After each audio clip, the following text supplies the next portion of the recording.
ശബരിമല സ്വർണ്ണപ്പാളി തട്ടിപ്പ് കേസിലെ രണ്ടാം പ്രതിയും മുൻ അഡ്മിനിസ്ട്രേറ്റീവ് ഓഫീസറുമായിരുന്ന മുരാരി ബാബു അല്പം മുമ്പാണ് മരിച്ചത്. കൊച്ചിയിലെ അമൃത ആശുപത്രിയിൽ ചികിത്സയിലിരിക്കെയായിരുന്നു മരണം സംഭവിച്ചത്. ശബരിമലയിലെ കട്ടിളപ്പാളി, ദ്വാരപാലക ശില്പങ്ങൾ എന്നിവയിലെ സ്വർണം പൊതിഞ്ഞ പാളികൾ കടത്തി കവർച്ച ചെയ്ത കേസിൽ അന്വേഷണം നേരിടുന്നതിനിടയിലാണ് അന്ത്യം സംഭവിച്ചത്. ക്യാൻസർ രോഗബാധിതനായിരുന്നു. അപ്രതീക്ഷിതമായാണ് രോഗം തിരിച്ചറിഞ്ഞത്. ചങ്ങനാശ്ശേരി പെരുന്ന സ്വദേശിയായ മുരാരി ബാബു തികച്ചും സാധാരണ കുടുംബ സാഹചര്യങ്ങളുള്ള ഒരു കുടുംബത്തിലായിരുന്നു ജനിച്ചത്. പിതാവിന് പെരുന്നയിൽ ഒരു ചെറിയ കടയായിരുന്നു. 1994 ഇദ്ദേഹത്തിന് പോലീസിൽ കോൺസ്റ്റബിളായി ജോലി ലഭിക്കുകയും കണ്ണൂരിൽ ആദ്യഘട്ട പരിശീലനത്തിന് ചേരുകയും ചെയ്തു. എന്നാൽ ആ പരിശീലനം പൂർത്തിയാക്കാതെ ഇദ്ദേഹം പോലീസ് ജോലി ഉപേക്ഷിച്ചു. 97 തിരുവിതാംകൂർ ദേവസ്വം ബോർഡിൽ ജീവനക്കാരനായി ചേരുന്നത്.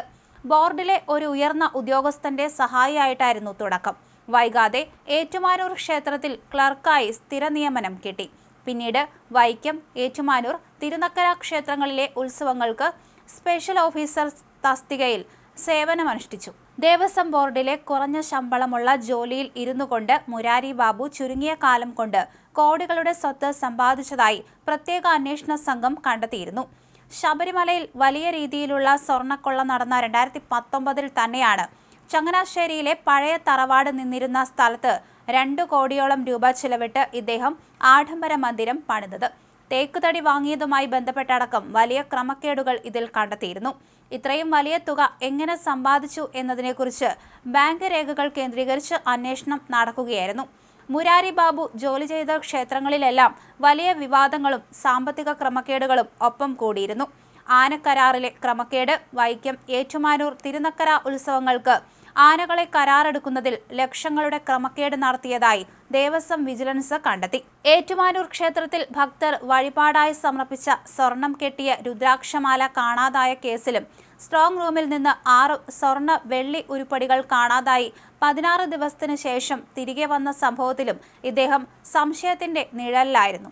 2021 ജനുവരിയിൽ ഏറ്റുമാനൂർ ക്ഷേത്രത്തിലെ ശ്രീകോവിലിനുള്ളിലുണ്ടായ അഗ്നിബാധ ഒളിച്ചുവെക്കുകയും ബോർഡിന്റെ അനുമതിയില്ലാതെ സ്വർണ്ണപ്രഭയിലെ നാഗപ്പത്തികൾ വിളക്കിച്ചേർക്കുകയും ചെയ്തതായി വിജിലൻസ് റിപ്പോർട്ടുണ്ടായിരുന്നു. ആരോപണ വിധേയരായ ജീവനക്കാരെ ശബരിമല പോലുള്ള തന്ത്രപ്രധാന തസ്തികകളിൽ നിയമിക്കരുതെന്ന ഹൈക്കോടതി വിധി നിലനിൽക്കെയാണ് മുരാരി ബാബുവിനെ അഡ്മിനിസ്ട്രേറ്റീവ് ഓഫീസറായി നിയമിച്ചത്.